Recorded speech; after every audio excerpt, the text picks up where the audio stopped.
So, that girl I met on eHarmony. Yeah. We're out to dinner last night, and like a klutz, I tipped my drink all over myself. Oh, no.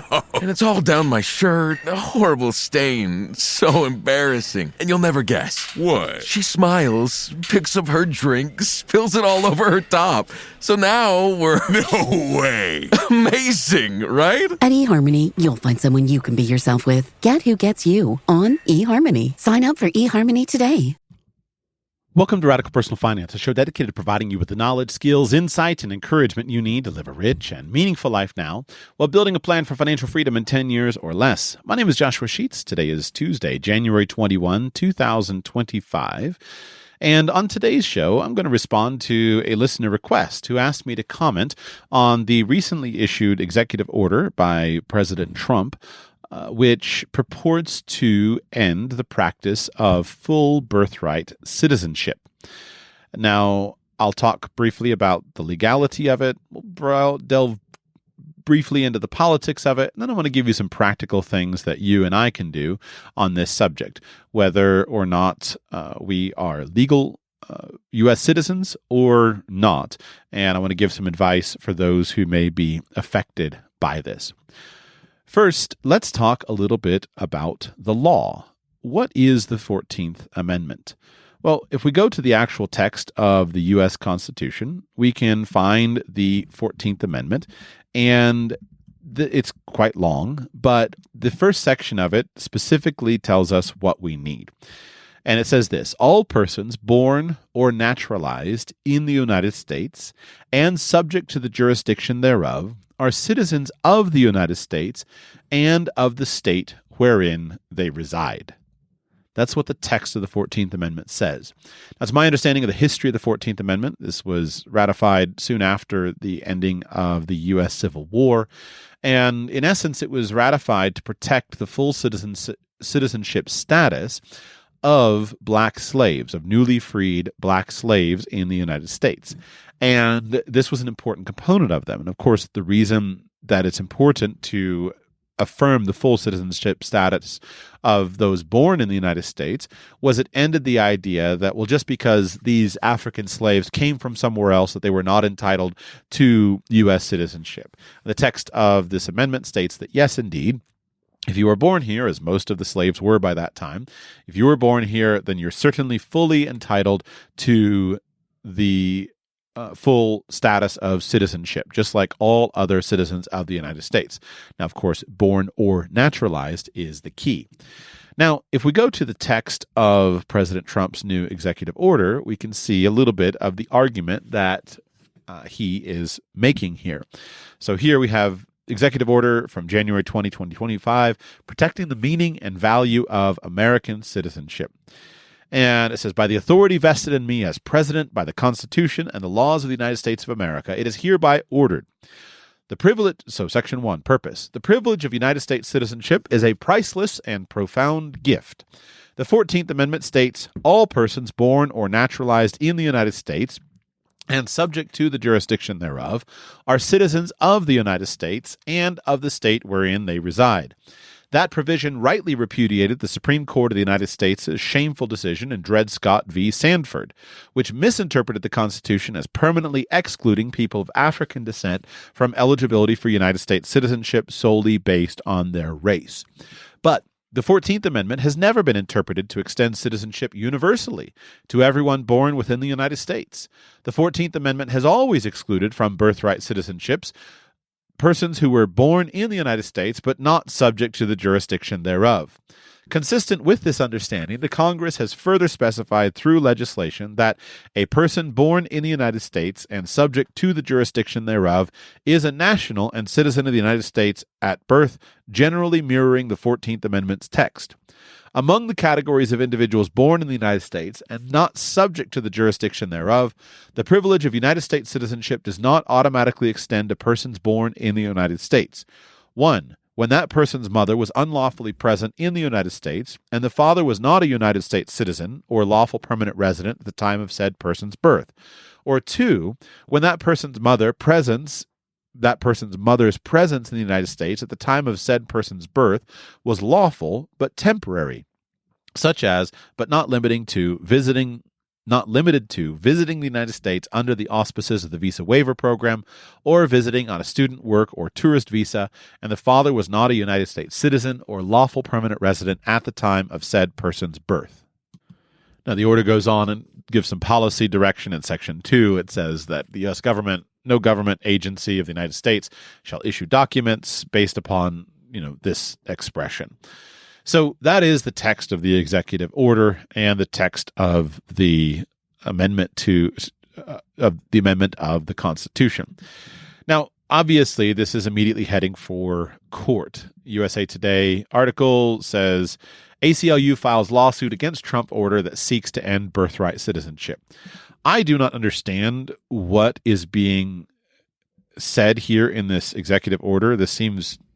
The preamble seems very poorly written to me because it says the 14th Amendment has never been interpreted to extend citizenship universally to everyone born within the United States. That seems to me to be exactly what has happened by a matter of practice for more than a century now.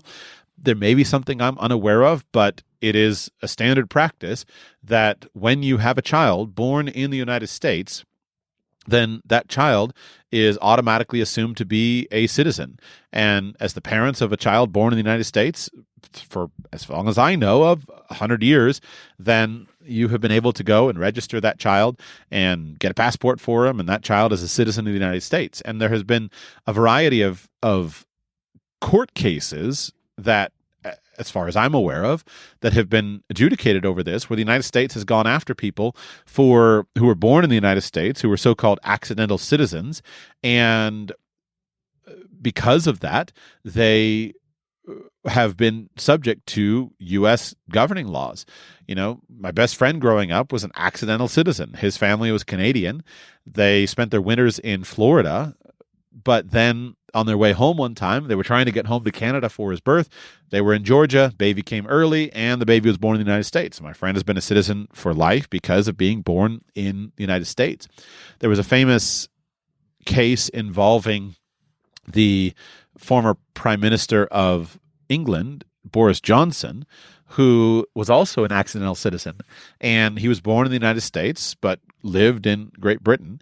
And the U.S. government came after him for taxes on the sale of his London home, which were exempted from taxes in the British system, but not under the American system. And they sued him for those taxes. I don't know all the details of it, but it's my understanding and impression that he paid the taxes and then renounced his U.S. citizenship so that he wouldn't have to deal with the taxing authority ever again.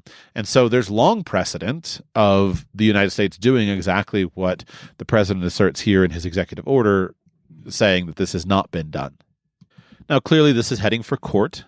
I'm no legal expert, but it seems pretty obvious to me that this executive order is going to be overturned. And I'll say that for two reasons. Number one, the text of the 14th Amendment is very clear, and as I read it, does not depend on any particular clause for its validity. It says all persons born or naturalized in the United States and subject to the jurisdiction thereof are citizens of the United States and of the state wherein they reside. So with most parenthetical clauses like this, you can just take the clause out, and the basic meaning of the sentence is true. All persons born or naturalized in the United States are citizens of the United States and of the state wherein they reside. So nothing that's written in that clause is going to make any particular difference. All persons born or naturalized in the United States and subject to the jurisdiction, and subject to the jurisdiction thereof are citizens of the United States and of the state wherein they reside. You could, and I say this because this has always been something that has been important to me with the Second Amendment. In the endless battles over the Second Amendment, one thing that's always been argued about is the parenthetical clauses, where it says, a well-regulated militia, being necessary to the security of a free state, the right of the people to keep and bear arms shall not be infringed. That's the text of the Second Amendment. And being a pro-gun guy and a pro-right-to-bear-arms guy, I've always just simply said, it really is pointless to talk about those parenthetical clauses. You can't make some argument to me that, this is supposed to be the purview of some kind of government military. the text is clear regardless of what that particular clause does or does not mean. It could say, purple bananas being necessary to the good health of a citizen, the right of the people to keep and bear arms shall not be infringed. The meaning is plain in the statement. It doesn't matter what the parenthetical clause states as to why the right of the people to keep and bear arms shall not be infringed. And to me, as a non-lawyer, that seems pretty obvious here as well. All persons born or naturalized in the United States are citizens of the United States and of the state wherein they reside. So the second thing I would comment on is it seems like a very strange argument to me if you're going to say that the clause of subject to the jurisdiction thereof is that a child who's born in the United States to a mother who is not a lawful permanent resident or citizen is somehow not subject to the jurisdiction of the United States. Any person who is physically present in the United States is subject to the jurisdiction of the United States. That's the whole theory upon which what's his name, Tom Homan, all of the stuff about rounding up illegal immigrant criminals is based upon, is that you are in the United States and you are committing crimes in the United States, so therefore you are fully subject to the jurisdiction of the United States. That the United States is clearly able to exercise legal authority over this person.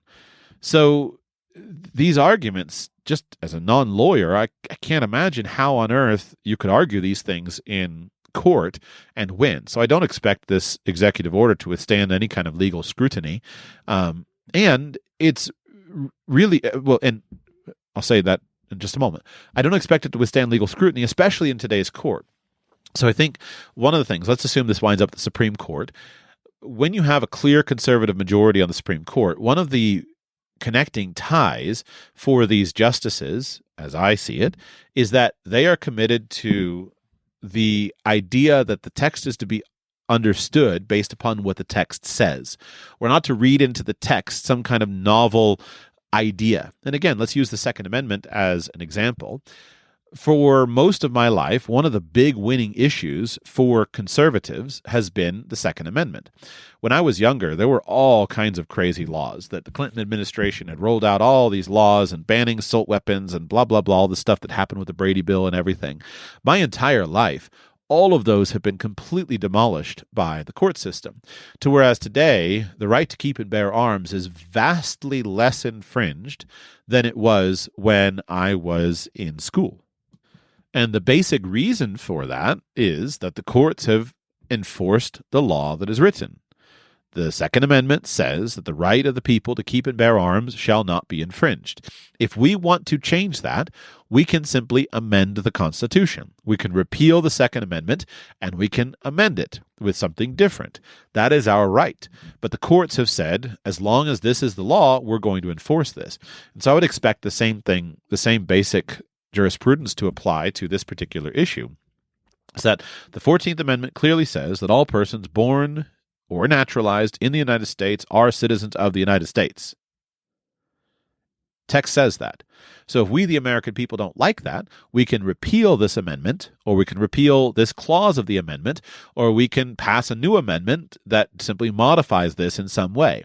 And that would be a recourse that we have available to us.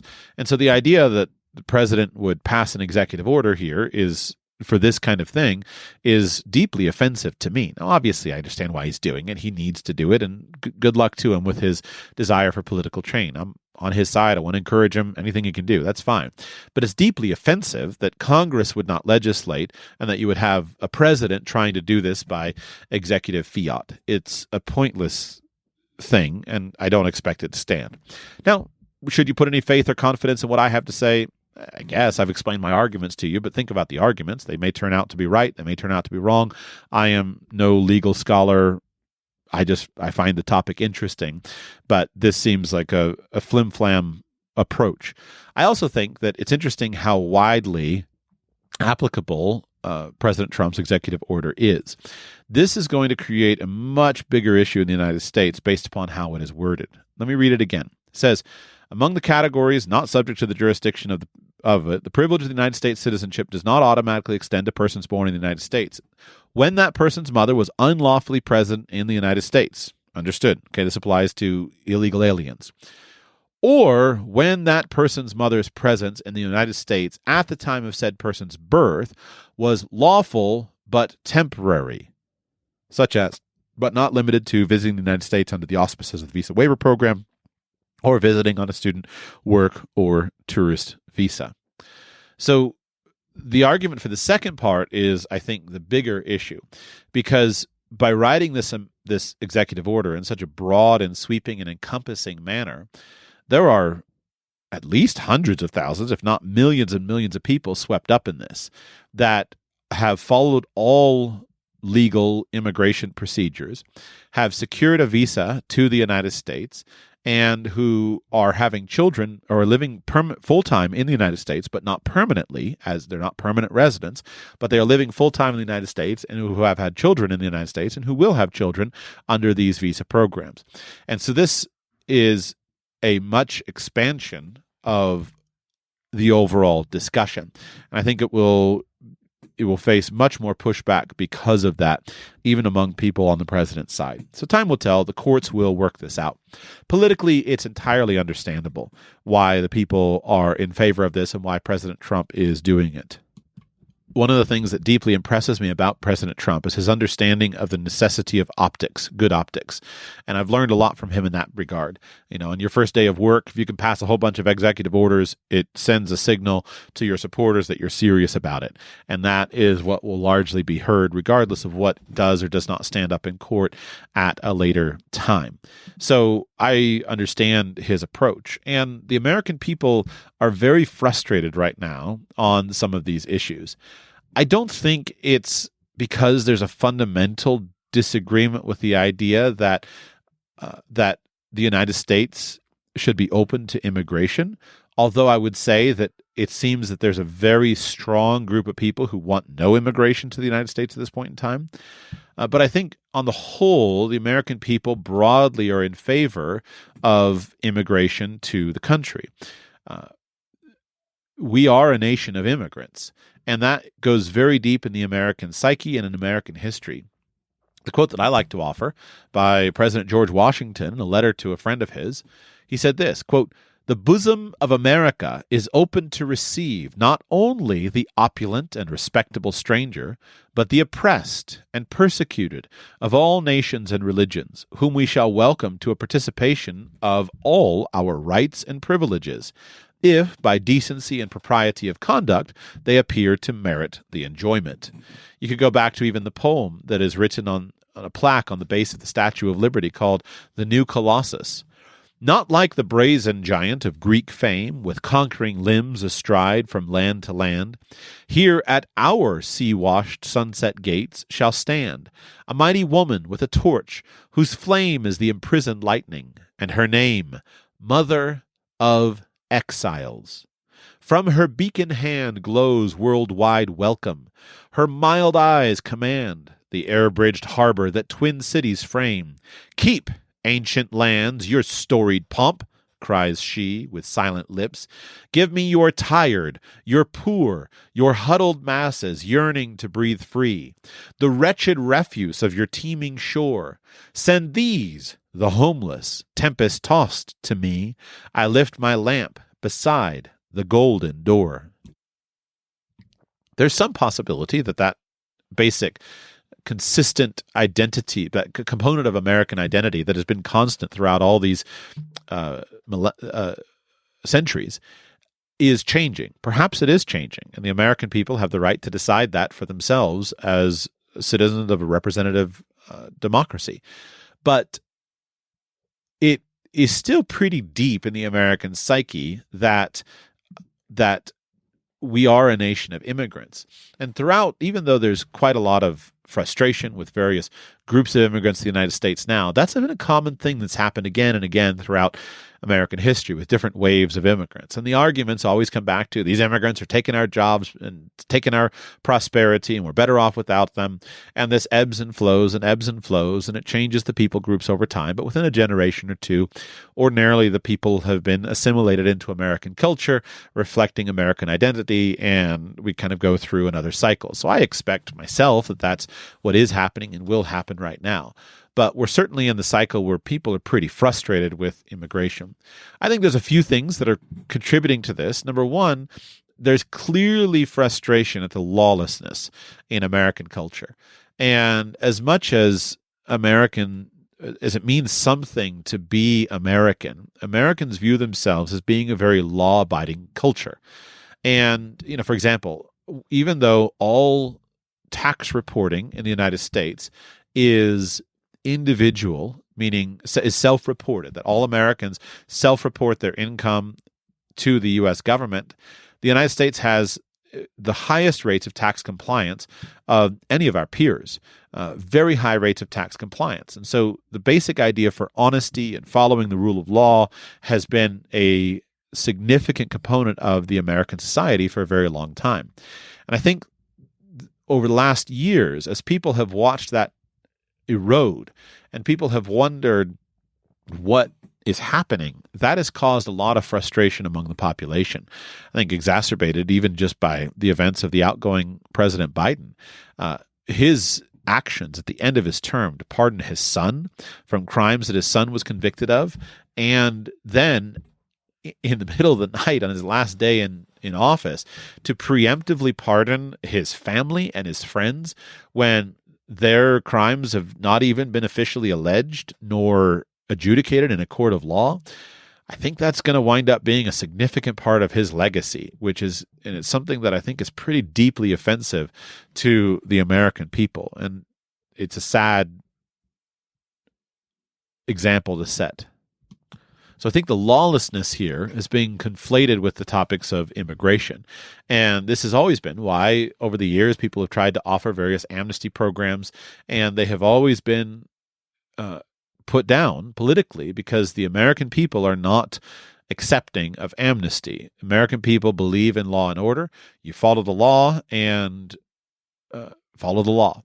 Now, that is now being conflated, though, with this move over into temporary residents, temporary workers of various kinds, people who are on worker visas. So time will tell how this goes. At its core, it seems to me that the American people are really wrestling with a question of identity. Who are we as a nation? When identity is strong, then assimilation is easy. When identity is weak, then assimilation is very disruptive.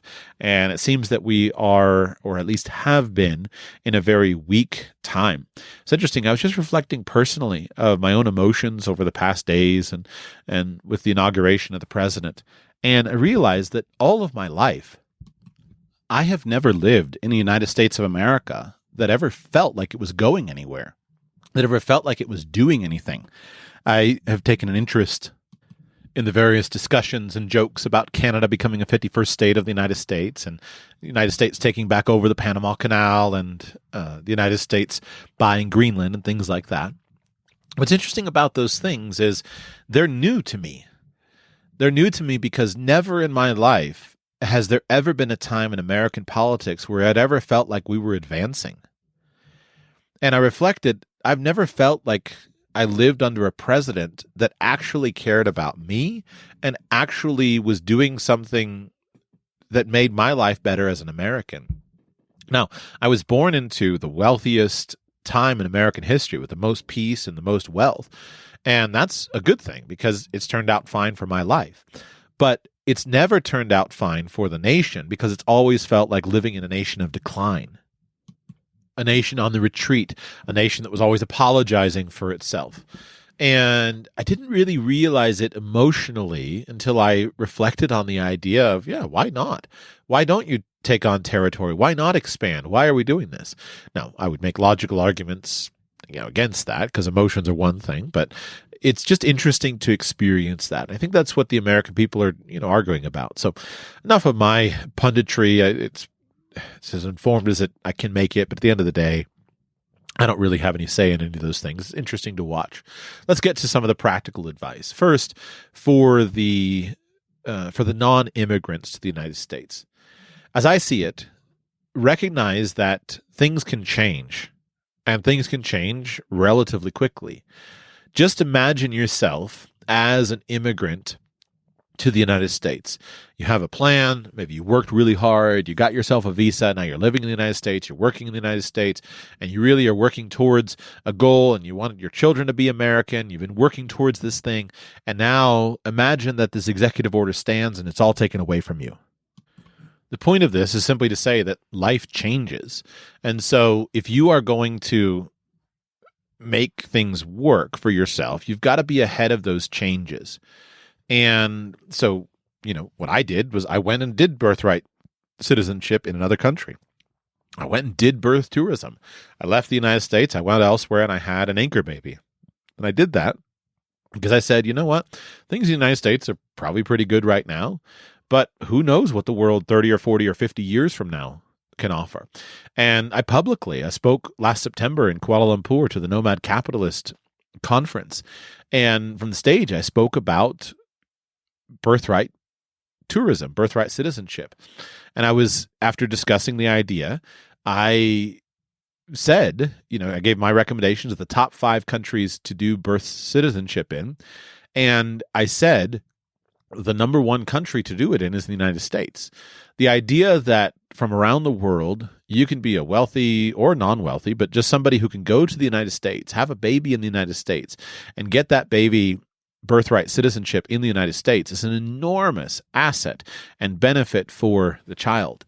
Now, I was looking for data. I was trying to understand how big is this? And I found one group that was advocating for the repeal of the 14th Amendment and the repeal of birthright citizenship. And even that group, though, their estimate was that 33,000 people per year do what I have described. This is just a drop in the bucket, basically a meaningless number, which is why I'm not too worked up about whether the law changes or doesn't. It's just a meaningless thing. It's a political hot-button issue that people say, it should be different. But I think in the end, it's really not in any way that numerically important. Although perhaps what that group was measuring was just people who go to the United States as tourists on a tourist visa and have a baby there. Perhaps if we rope in all the people that President Trump roped in, it would be a much bigger group. Point is that I said to that group, and by the way, that was a super skeptical American crowd, meaning that majority of people there, I don't want anything to do with the United States, citizenship taxation, I don't want anything to do with the United States, which I understand. I think it's short-sighted, but I understand. I stand by my recommendation that if you are somebody who has the ability and you're not an American, then you should probably go to the United States and have your baby there. And that is will turn out to be one of the best gifts that you probably can give to your children. And the argument that I gave there publicly was people get so bent out of shape about citizenship taxation and all of that. And my point that I gave publicly there at the conference was, number 1, your child is not wealthy. You are. So your child does not have a tax problem. Your child has a future problem. Number 2, it's relatively easy to end your U.S. citizenship, especially if you're just a child born there. And if you're going to inherit daddy's billions, then you can get rid of your citizenship in the future when that's actually necessary for you. So it's a very valuable thing for many people. So I'm in favor of birthright citizenship, but I'm in favor of following the laws. And so Ireland years ago had birthright citizenship. They amended their laws. Now they don't have it anymore. And that's probably the path that the United States will go. I would say could go down. Certainly they could go down. Will they go down it? Who knows? Who knows? But that's the path they can go down. So it can be ended. Now, there are other people and people who are rising to the moment and saying we should also end the ability for Americans to have multiple citizenships, things like that. I don't think there's going to be any political legs for that. I think the United States is profoundly good at people having multiple citizenships, and it turns out to be a huge advantage for the country around the world. So that's a much bigger law. Time will tell. Who knows? How do you predict politics? I'm not capable of doing it. Point is that you got to be thinking a few decades ahead. So if you're interested in birthright citizenship, do it now while you can do it, because countries like Ireland ended it. A country like the United States can change it, and that is their prerogative. Other countries around the world who offer it right now, they can go through the same basic thing. There are about 30-something countries that you can give birth to a baby in, and that baby will then have multiple citizenship, have access to those other countries. And the most powerful reason for this is you give your child choices. So it hurts me to know that people want to go to the United States and can't get there, because I view human beings as ultimately the most valuable asset that a country can have, that all of our good things come from people. And so my personal ambition is I want the United States to have 1 billion people. At the moment, we are riding a wave we've been propped up, our population numbers have been propped up by immigration and have been propped up by high birth rates for the children of immigrants. But our natural-born citizens are generally not as productive in terms of new replacements for the United States as they should be. And I don't want to live in a declining country. I want to live in a growing country, a confident country, a country that is stepping out and is leading and is growing. And I see that the United States is poised that it can do that. The American empire is brilliant in its conception. And I've said all kinds of anti-American stuff in the past, and I think I understand a little bit more some of the good parts of American imperialism today. So I've recanted some of my past views on the subject with more consideration. So my point is that I think immigration is a good thing if the home culture is strong enough to absorb it. I genuinely would like to see the United States have 1 billion people. We have such productive land. We could easily sustain that population.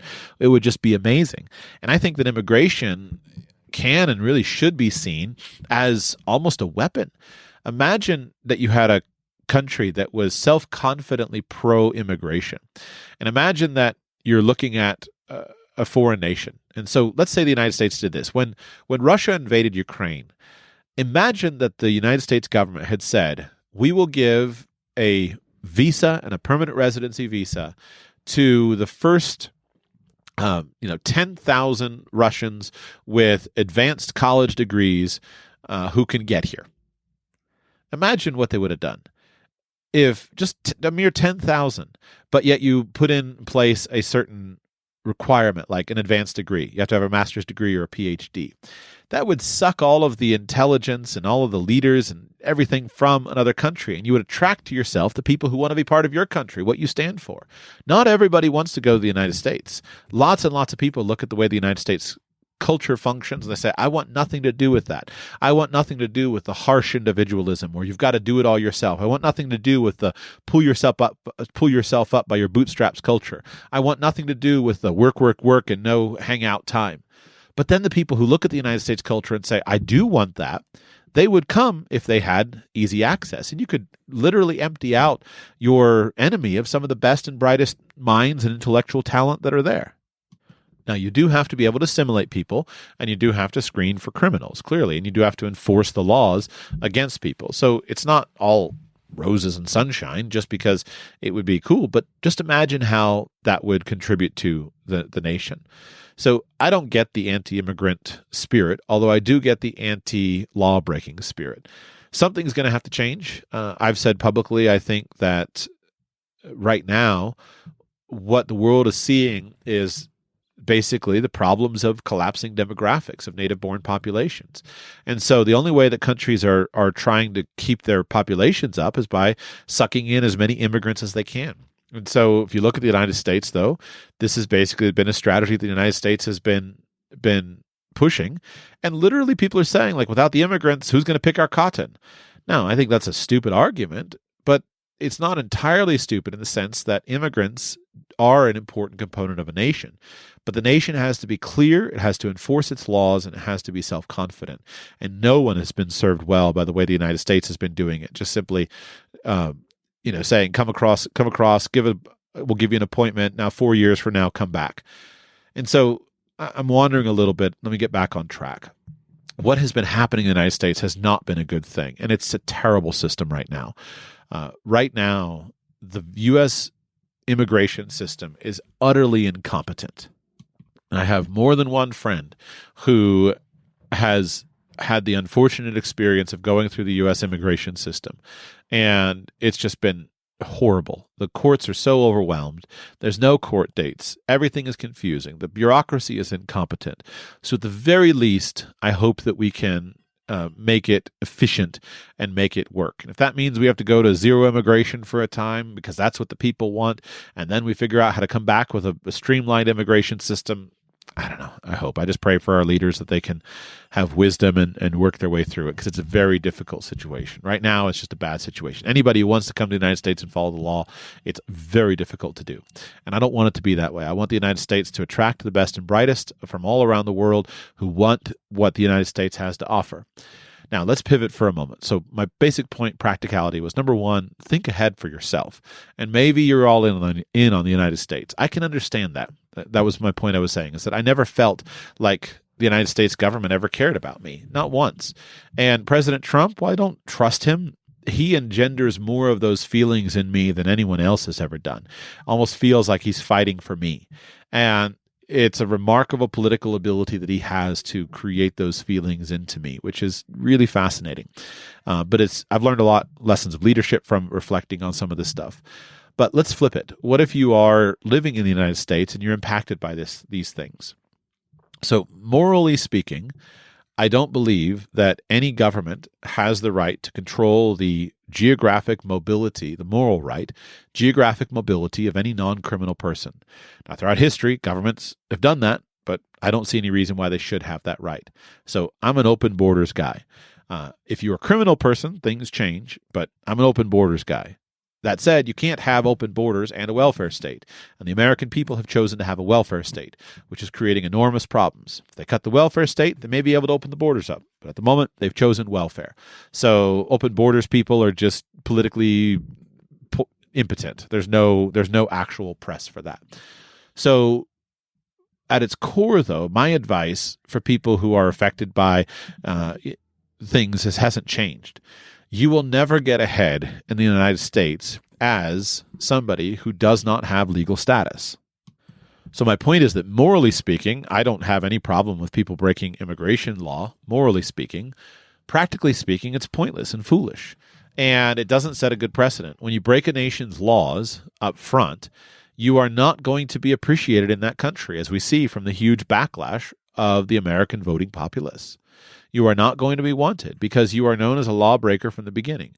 So when you're going to break laws, recognize that while you may be morally justified in doing so, you're going to face all kinds of issues for that. So you got to be prepared. Whenever you break a law, be prepared to go and sit in prison for your convictions. And that's ultimately what some people are going to do.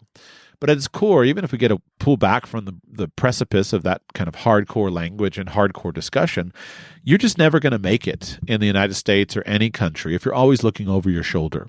And so when you are an illegal immigrant, you can never actually build anything. You can never actually be confident in anything. You always feel like a second-class person because you are a second-class person. You're treated as such. You're taken advantage of by people. You're taken advantage of constantly. And so if you can't come in the front door with all of the appropriate paperwork, you have no possibility of long-term success. And so that's why every time I've ever counseled an illegal immigrant to the United States, I've always said, you have to go home. You have to go home because you are never going to make it in there. The other thing that I despise about widespread immigration, especially illegal immigration, is that it destroys home communities. Some of the worst actions in the world has been done by countries who basically made it possible for lots of people to come, but only workers to come and not their family. And I hate it. You go across the Philippines, you go across India, you go across Pakistan or wherever, and go and look at the villages. And when all of the husbands and the men are off working as slaves in Dubai, it destroys the home culture. You wind up having all of the most ambitious, smartest, most aggressive people sucked out of your city. Now, people are always going to do what they have to do, right? They've always, if you can't feed your children, you can't feed yourself, you're going to go and migrate somewhere where you can. But I just hate how it happens. And if it's happening because genuinely you can't eat, then that's understandable. But if it's happening so that you can consume more and be richer, then that's the death knell of your culture. You owe it to your people. If you are an aggressive, competent immigrant to the United States, you owe it to your people to actually improve your home, your hometown. And so go home and start over again. And if you can find a way for a legal pathway to the United States or a legal pathway to any country in the world, and you could take your family with you, then go for it. There's nothing wrong with that. But recognize that you are probably the one that is needed in your home. And you can probably do a whole lot of good there. It's kind of easy to see if we're talking about all of the practically slave labor in Dubai or Qatar or wherever.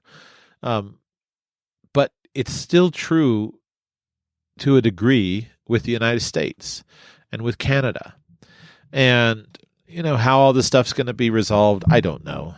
At the end of the day, I just look for individual solutions, but that's probably just due to my culture rather than collective solutions. But immigration has become very, very disruptive in rich countries, and it's a political hot potato. Right? Canada has tightened up. The United States has tightened up. All across Europe, it's just destroyed all kinds of political stability. And time will tell what happens. My point is, you have to do what's right for you, but I don't see how you ever succeed and flourish as an illegal immigrant.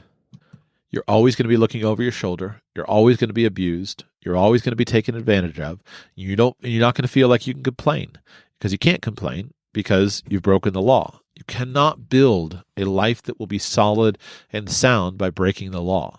So when the American people change the law and they amend it and they make an honest desire for immigrants, and they honestly bring people in and open up visas and everything like that, and you want to live in the United States, then I, for one, am going to welcome you.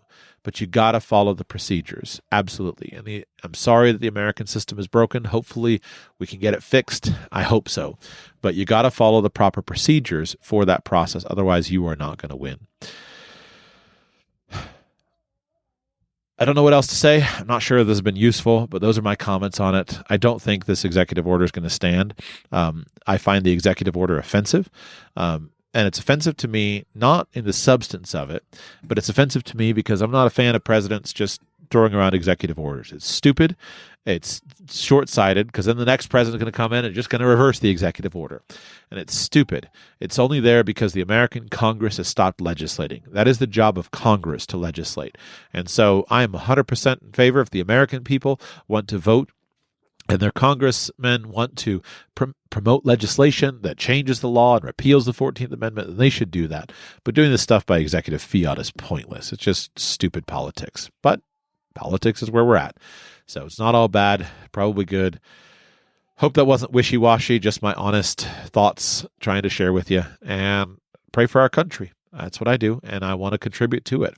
I really do believe that, it's interesting. This really can be the American century.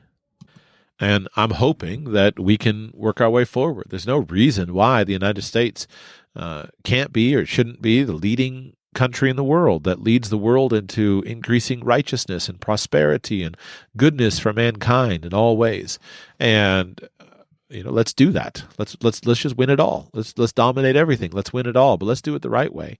And these debates, I think, are necessary. One thing about the American culture is that we are an extremely violent people, and that violence is expressed often with violent rhetoric.